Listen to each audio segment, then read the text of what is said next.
Yo, it's your boy, your Uncle Cooley. Welcome back to the Toast Up Podcast. If you don't know what that means to open a sincere transformation upon people. And this is episode 10. And we're going to be talking about the burning desire. But before we start, I got on the right side, I got my homeboy, Ryan. You know what I'm saying? How y'all doing? What's up? You know what I'm saying? I met Ryan back in 2017, 2018. Yeah, 17. Back at South. I remember that you told me you was from Bmore. Yeah, Baltimore. Yes, sir. Yes, sir. So I know that you a student athlete. I know that you just told me that you were an accounting major. And not only that, you're an upcoming rapper. So how does that feel, taking all that in? Yeah, I mean, it's definitely a lot to handle. I make it look a lot easier than it really is. I'm gonna be honest. You know, a lot of people only see, the easy side of it. Like, oh, he's doing this, he's doing that. But really, it's really a lot, and it's a lot more stressful than it seems. Okay, so you would say that you definitely good with time management. Oh, time management is amazing. Like, I'm big on being organized. Like, I'm real big on being neat and being organized. So in my phone, I set up calendars. Set up, weekly schedules. Like, I got to do this at this time. I got to do this at this time. Sturdy. Stick to it. I like it. So basically, you wake up with a to-do list. Yes. So you already know what to do. I already know what to do. Okay. The successful man. I like it. So I want to talk about, The Secret. Basically, something that I read up on. Basically, the law of attraction. What you attract what you are and who you are. So as a man, as a young man growing up, definitely in Baltimore, where your environment is definitely different from Kutztown. Mm-hmm. You know what I mean? So what are some ways that you had a healthy imagination, trying to, stay positive in a way, see the future instead of your present? Yeah, I feel like the main thing for me is I'm not a follower. So, I mean, no matter what situation I'm in, I feel as though I'll always kind of rise to the top, being that I don't follow what goes on around me. You feel me? So, a lot of people, they want to gangbang, they want to do this, they want to do that. I mean, I've always been the type, like, even back in the day, I stuck to myself. Like, I do what I want to do. Okay. Everybody knows that I'm about my business. I'm serious. I've always had my head on straight. I've always been focused on being successful. Mm-hmm. And, there's no real definition on what success is, but I know for a fact that I'm chasing it. Okay. And, I've always been good. I've always gotten good grades. I've always been that type of person. Okay, I like it. No matter what environment I'm in. So when you say success, I define success about, allowing other people that I can open doors for. You know what I mean? So if somebody wants something, I'm able to create that opportunity. But everybody has their own definition of success. Let me ask you this. When you hear the word success, what do you visualize? For me, honestly, my envision of success is not necessarily money or fame. It really comes back to my parents. My picture of success is put my mom on a yacht, give my dad. It don't got to be a mansion, but give him a nice house, paying the bills for him. Whether they want me to do that or not, that's something that I personally want to do. Being everything I've seen them go through, like I could give a life story on my dad, my mom. I mean, I grew up in a single mom household. It was just me, my mom, and my sister in Baltimore. And I seen my mom go through the struggle. I seen how she came up. My mom's from the Bronx, so she's from New York City. She grew up in the struggle as well. And I come from humble beginnings, so. I mean, everything I do, obviously I do it for myself, but I feel why my big motivation comes from my parents. Like, I just love making my parents happy. And my dad, he's been working 2 jobs. He's been working at his job for like 25 plus years. Like, my dad had started working when he was like 18, like younger than I am right now. Right. My dad started working 2 jobs and he still works those same 2 jobs. Right. He's been grinding. Like, I feel like he deserves a break for real. Yeah, and that's how I feel about my mom. You know what I mean? Like, working at Thomas Jefferson Hospital for like 20 years, doing the same position. She moved up and things of that nature. But to see my mom make a lot of sacrifices, to see that she was able to have a decent amount of credit to take out loans for me to finish school, man, it definitely means a lot. And it's crazy because I was just saying to myself the other day, I'm like, yo, bro, I'm out here trying to create generational wealth, but I felt like our ancestors, during slavery created generational opportunity. The things that they had to go through. Right. You know what I mean? Yeah. Like, separation, rape, just being mistreated, Neglect. being whipped, violent, neglect, whipped. You know what I mean? That stuff takes a toll on your spirit. So just imagine everything that your ancestors had to go through. You know what I mean? Like 200 years ago, the situation they said that we were going to put our future grandkids in. You know what I mean? So it's definitely a humble experience. It was like they had a creative and a burning desire to give us the life before we even saw it, before we even thought of. Exactly. You know what I mean? It's crazy. It's crazy. It's crazy. It's crazy. It's And crazy. I wanted to talk about, The Secret. So how important is it to actually visualize what you want rather than have it before you actually physically have it? I'm telling you, visualization it means a lot more than people think. Yeah, they say, they always say you want to be great. You'll think about being great before you become great. You got to believe in yourself. But it's really a lot deeper than that. It's not just thinking you're going to be great. You got to plan. Like, you got to go with the flow. You got to live life. But you really got to plan ahead, like things that you think will happen before they happen. You got to spiritually really feel that will really happen. I got a roommate, one of my best friends, Anton Lloyd. I mean, the weird thing about me and him, even my other friend Justin Harris, is we bring up stuff years before it happens. I promise you, it's weird. It's really weird. So, for one instance, we'll say like with our football numbers. So it's something simple as though like when we first came in, we were all different numbers, and we were always saying how we wanna get our numbers to be in line. Something in line because we feel as though like that would just be cool or whatever. Right. Fast forward 3 years later, his number's 3, my number's 4, his number's 5. Or it would be something as little as my friend Anton, he wanted to be, he wanted to do TikTok. Right. When we were like freshmen, he wanted to do this. Fast forward, 3 years later, now we're juniors.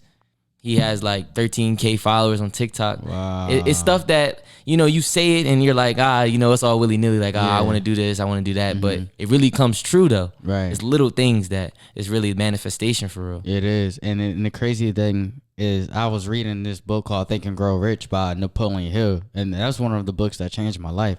And he was just saying that you have to act as if you already have it. You know what I mean? It's like if you win $1 million, you have to act as if you already have it, the habits, the mindset. You know what I mean? So it's just like it's crazy that everything always presented itself if you already think you already manifested it. But it takes time. You know what I mean? Some people lose,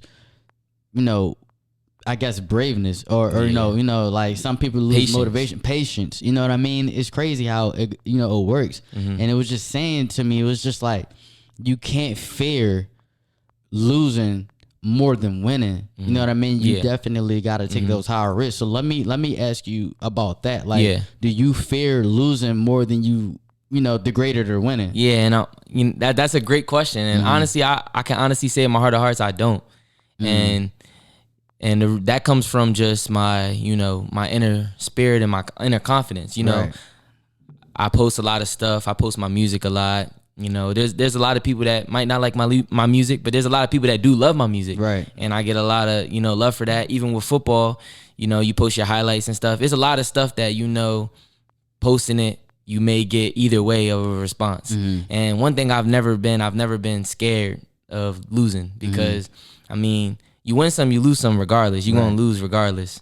Right. You can't win them all. That's inevitable. So why be scared to lose when if you scared to lose, then you lost already. Right. Because you got to win. Like the only way you can win is if you're not scared to lose. Yeah, and it's crazy that you say that because it's like you play football and what if a team, you guys are underrated and the team, you basically the underdog, you know what I mean? But if you guys have that mindset where it's like we about to play the best team in the world or the best team in America, and then you go out there and think as if you guys are not as good, you may not play as good. It's like you ever heard of? I'm pretty sure you heard of the term "we already lost before we got on the field." You know what I mean? People say that a lot. Yeah, you know what I mean. So you definitely gotta have that mindset. Whereas like you unstoppable. You know what I mean? Definitely. It's crazy because I feel like if you definitely have those things, everything is just going to manifest itself. Right. You know what I mean? Yeah, definitely.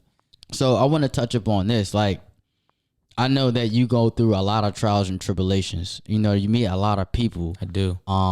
You meet a lot of girls. You know what I mean? I do. Let's talk about this. Let's just stay on this for a minute.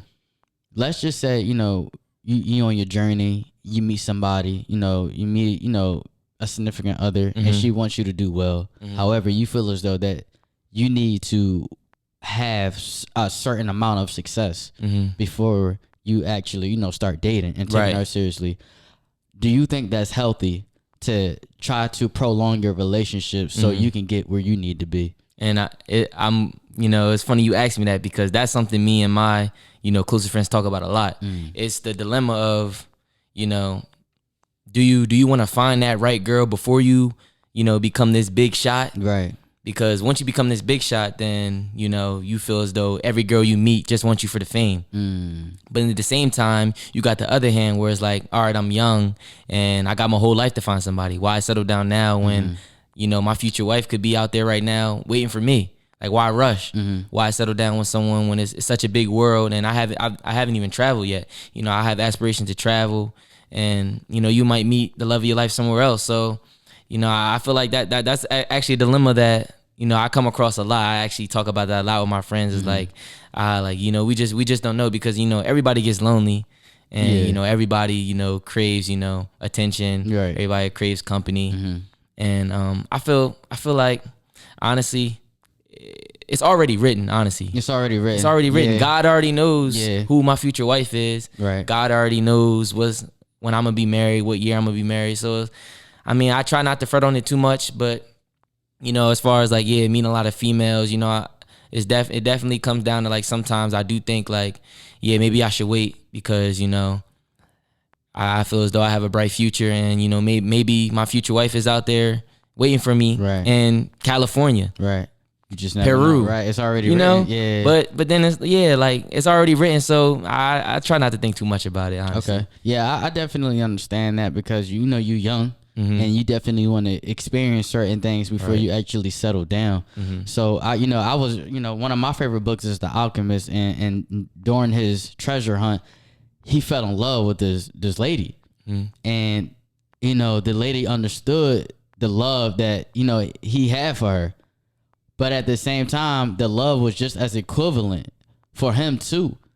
But his significant other allowed him to pursue his treasure still, because he knew and she knew that he was going to come back for her.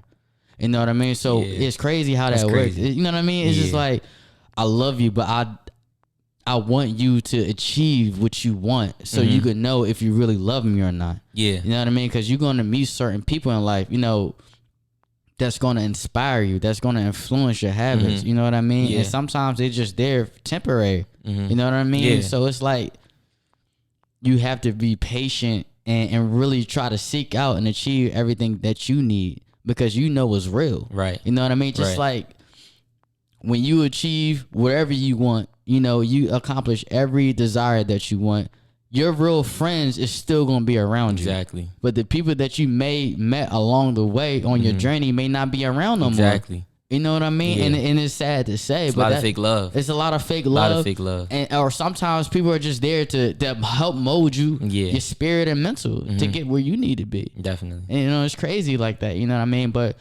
it was a great, one of the great lessons that I learned in The Alchemist, that if your significant other, or if a female really love you, she gonna let you achieve what you need to for you. You know what I mean? And and if the love is real, you're gonna come back. You know what I mean? But I wanted to ask you, like, do you think that's a healthy method? Let's just say you meet the woman of your dreams, right? But you really, your number one priority is definitely, winning a Grammy, or getting into the NFL, or winning a championship, or even graduating. Yeah. Do you think it's healthy to put your success in front of your relationships? That's a great question. Man, ponder about it, bro. Because I know everybody 3 for 3 right now. Everybody be like, the camera right there, but definitely ponder about it. Yeah, definitely. Because I'm gonna give you my honest opinion, and I got no reason to lie. And I feel like See, with the relationship, the thing is about that is I feel as though if you are in a healthy relationship, then really she should be a part of that. She should be a part of that success. She should be helping you. Like, let's get this money together. Think about, let me give a great example. Beyonce and Jay-Z. Jay-Z, you know, he gets Beyonce, who was, you know, at the time the queen. She, you know, the queen. She was the top female. She was the alpha, you know, the alpha male of females. And it's like, yeah, chasing her and you know, getting her, that should not have affected his success, because at the end of the day, we can win together. Exactly. And one thing I want in a female that I'm looking for is, you know, you got to be, you know, business minded. You have to have good interpersonal communication skills, you know, little things like that, because I'm an outgoing guy. You know, I'm assertive, and I feel like if I can meet a woman that matches my energy, then we're going to run this together. Right. We're gonna run this together. Let's do business plans. Let's sit down. Let's think about how we're gonna make generational wealth for both of our families together, and for our family as well. Okay. So I feel like the relationship shouldn't have to be. I feel like it shouldn't have to be secondary to success. I feel like it should be assisting success. Right. I feel like they should go hand in hand. Right. You think about it. If you're facing all the success and you have a wife, it shouldn't be like, oh, I gotta go to work, so you know you're pushed to the side. Like, nah, she's a female. She gonna need her attention. She gonna need to be caressed. She's gonna need to be loved. But at the end of the day, let's work together. Let's get this money together. Right. Okay. So I like that you said that, and let's just stay here. What age is it not appropriate to mold your significant other? Like, you know what I mean? So you 22, right? I'm 20 right now. You 20? I'm 20. Yeah, I'm young, man. So it's like, I'm 20, man. When you get 35, right? You're not trying to, I guess, quote unquote, mold your significant other. You already want her to be well put together. So what is the cutoff age for you? On a personal note, because everybody, you know, this answer is gonna vary based on the person. Me, I'm willing to be patient right now, because I feel like, because I'm like this, or I had this mindset, doesn't mean that you have to be like this. Right. You know what I mean? Because before my relationship, I was a talker, but my girlfriend helped me become a better listener. You know what I mean? Yeah. Like, I love talking. We all do. Yeah, we all do. But she never did. She rather just listen to me talk. And I'm like, why are you so quiet? Right. She was like, because you talk too much. And I just like listening to you. Come on. So what age is the cutoff for you to stop molding your significant other? The cutoff. Cutoff age.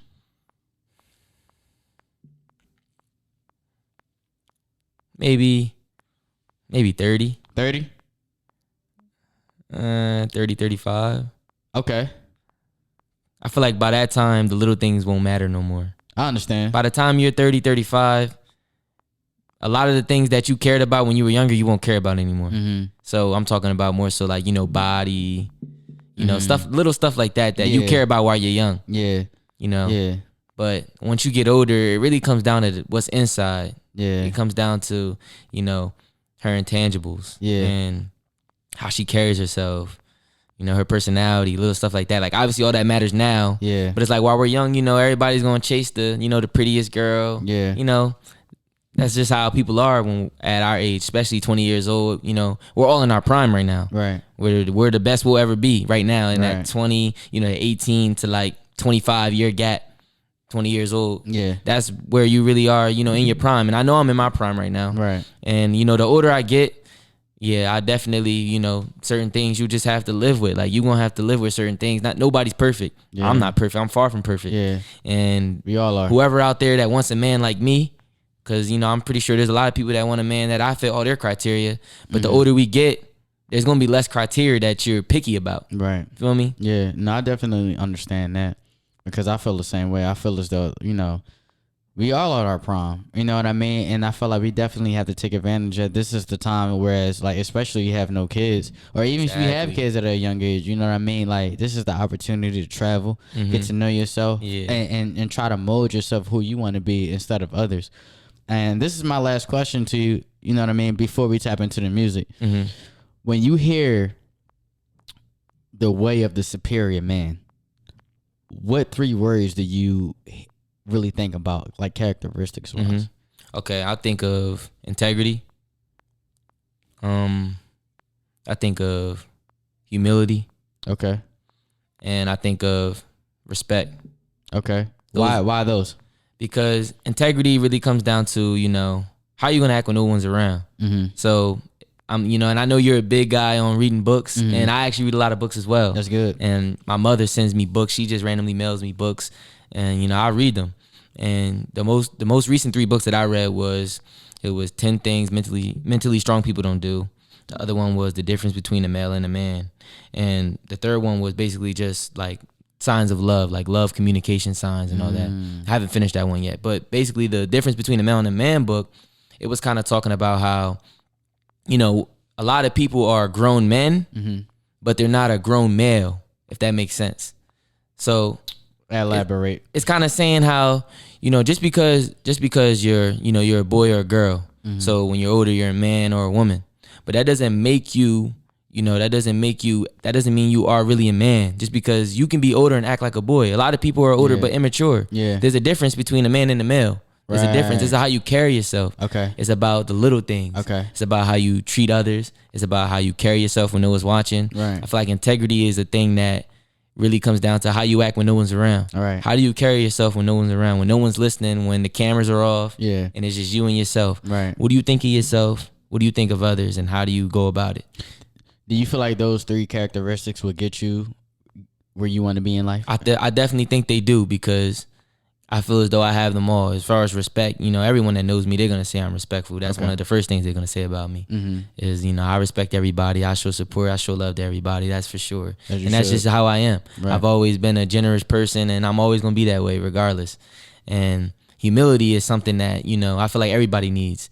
Everybody needs some humility. Everybody needs to know that, there's always room for improvement. Humility is not necessarily being inconfident. It's more so just being realistic. Like, yeah, you've done great things, but there's more you could do. Like, I know I've accomplished a lot, and there's probably a lot of people that, honestly just look at me and be like, oh, Ryan got it all figured out. Ryan does this, Ryan does that. He plays football, Kutztown's nice, this and that. He makes music, blah, blah, blah. He gets straight A's. But it's like, what if I have to show for it though? Like, I got a lot to show for it, but I got so much more I could do. Like, I still got to get my degree. Feel me? I'm still chasing a championship ring. We lost in the championship to Slippery Rock last year. There's still things I'm chasing. I got that humility where it's like, yeah, just because I got all these things going for me, I'm not the shit. Like, I'm not the best thing that ever hit the earth. I feel like you develop a healthy unsatisfaction. And what I mean by that, it's like, it's healthy for you to really be grateful for everything you have achieved and the people that are in your life. But at the same time, it's always more. And that's something that I've developed. And I feel like that comes with the way of the superior man. You know what I mean? Just really appreciating everything for your past and your present, right? But really wanting more because only you know what you're capable of. You know what I mean? Yeah. And most people don't. They put limitations on you. They definitely do. They're going to put limitations on you because they don't know you as well as you know yourself. Exactly. You know what I mean? So let's tap into the music. I know you got a project coming up. What is it called? King of Melodies. Okay, King of Melodies. King of Melodies. Why that? Yeah, and it's a real interesting fact. So, I just jumped into music about like 2 to 3 months ago, taking it serious, and I was thinking of a project name. You come across all these different names, but King of Melodies stuck with me, and the main reason why is, and what I feel helps me with my music is, feel me, I have so many different flows. Like, you listen to my tape all the way through, song 1 to song 9. I'm gonna have 9 songs on my tape. None of them sound the same. None of them can be categorized as the same song. Right. I got trap songs. I can rap fast. I can rap slow. I sing a little bit. I can sing. I'm melodic. I got love songs on there. I got bag songs. I got breakup songs. I got party songs. I have, like hardcore beat songs where it's like, driving in the wheel. Like, I really feel as though I'm the king of melodies because my versatility is what's gonna take me farther than anything. Gonna be my versatility, and I feel as though me compared to like people just starting. I feel like what's helping me out, why I'm getting so much love, is because people are noticing my versatility. I'm the king of melodies, and that kind of goes into the album art. So when you see the album art, you'll see it's a picture of me sitting in the throne, you know, because I'm the king. Right. But I got the music, I got the sign of music in my hand. It's floating. And I got all these instruments floating around me. Yeah. So I'm sitting in the throne and I have the power of music in my palm. That's love. And I got all these instruments floating around me. It's basically showing that there's no sound I can't make. Okay. I'm that versatile. Okay. I like it. And I hear your passion and I hear your confidence. I want to ask you this. Is this the project whereas you put a lot of your character into your music? You know what I mean? In the sense of like are you going like who you are now, who you were in the present? I mean, in the past, where you going to be in the future? Like, what Ryan are we getting in this project? Honestly, you're getting the full me. You're getting past, present, and future. Okay. So I kind of try to, you know, as far as the mixtape, I try to put it all in order. So I tried to go from past to present. Okay. I tried to be organized with how I, you know, scripted certain things and placed them in certain places so that the mixtape can flow, so that it flows nicely. And you know, I start off with, you know, I'm bringing up my past. I bring up my past about, you know, I grew up in McDonough Village in Baltimore.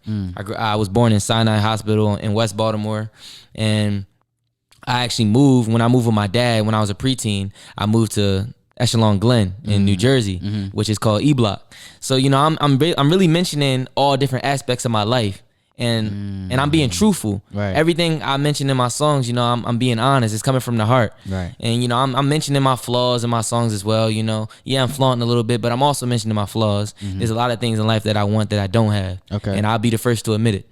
There's a lot of people in my life that I feel like I messed up relationships with them, and there's a lot of people in my life that I feel like use me. And all that is mentioned in all my songs. And I have so many different songs that represent so many different aspects of my life, past, present, and future. Okay. So who influences you in the music industry? Like, do you look up to somebody like, you know, Lil Baby? Do you look up to somebody like Big Sean? Who influence your music? Like, you can have a favorite rapper, we all know that, but who has the most influence on you? And it's crazy that you said that, because, well, I'm gonna be honest, I'll give you my top 2 to 3 people that influenced me in the music industry, but I would say the person who influenced me to do music the most isn't even in the industry. So I'll start off with the top 3 first, and I'll get it in that. Okay. So I would say my top 3 is probably Drake, Okay. A Boogie, and for a third, I'll probably go, you know, maybe a Little Baby, probably a Little Baby. Okay. And I really like Drake, because of his versatility. Yeah. Like I said, Very versatile. King of Melodies, I feel like I'm versatile. Okay. Drake is the ultimate. He's the ultimate when it comes to versatility. Of course. There's no flow Drake can't do. You know, one song he's rapping Jamaican. Yeah. The other song the other song, you know, you feel me? Shit. Come on. So the Drake is top versatile, but A Boogie is very versatile too. And I feel like A Boogie is def someone who, you know, I listen to a lot, and I like A Boogie's versatility as well. But you know, it's crazy because as far as getting into music, I never really took music serious. I was never a music guy. Right. I got so many friends that make music. I got, you know, one of my best friends, Akee Johnson. You know, he been making music for a while, and my friend Danny, he's been making music since I met him in college. I met him my freshman year. He's from Philadelphia. Oh. And it's crazy because my freshman year, I used to always go to the studio with him. You know, I was just the guy that, you know, would drive him to the studio, and I'm the homie that's hanging in the back while he's making music. And I'm just chilling on my phone, giving him feedback. And I noticed how talented he was. I'm like, yo, my homie Danny is mad talented. Right. And, you know, being that I grew up listening to all types of music, like I'm very cultured. You know, I grew up listening to Fantasia, Jasmine Sullivan, all that. Should. Michael Jackson. Pay your homage. Come on. Pay your my dues. mom, you know, I grew up with a black mom, and she put me on all that music. I know all of Michael Jackson. I know all of that song, all them songs. So I feel as though music's always been in me. But it was just a matter of when I was going to tap into it. It had to happen naturally. And seeing my homie Danny make music my freshman year, you know, I wasn't into music back then. I was just supporting him. Now, fast forward 3 years later, now I'm making music, and he's supporting me. Yeah. I mean, he still makes music, but he got other aspirations in life. He's starting his own business and stuff, so he's really supporting me now. And it's crazy because I feel like as though he's probably my biggest inspiration on music. He really is. Good. I'm glad that your friends can, you know, have that type of influence and inspire you in many ways. Whereas like now that, you know, you're actually doing it, it's like you have a higher appreciation for music and for your mans, because it's like how hard it is to have a sound that you want, and how hard it is to coming up on your album. So what song you want everybody to look forward to? Yeah. That's a great question. I really got two for real. So I got Foreign Shorty and Text Back. Okay. And the reason why I would say, so like I said, I pride myself on my versatility, and it's evident that I can rap, but can you pour your heart out into the booth? Can you demonstrate, emotions on a level that, a lot of people are not comfortable with doing? A lot of my songs on my tape, you'll see that I done and said a lot of things that, I feel like a lot of people would not be comfortable saying. I really pour my heart out in the booth, and that's what makes my songs so, what makes them as good as I feel that, like, people are gonna love them. Right. Because of the fact that I put my heart out in the booth. Right. And, Text Back and Foreign Shorty are def two songs where people are gonna listen to them and be like, yeah, Ryan got it. Yes, sir. Ryan got it. Yes, sir. Ryan got it for sure. All right, bro. Well, I definitely want to congratulate you, man. Like, toast again. Thank you. Toast for sure. Toast to you, bro. Toast to your achievements, bro. Toast to your future Grammy. Toast to your future championship. You gotta manifest it before you even get here. So, Definitely. I look forward to the man you are and the man you will be in the future, man. Toast to your achievements. Toast to you, man. Love, Toast thank to you, man. thank you. Show. I'm a good fan.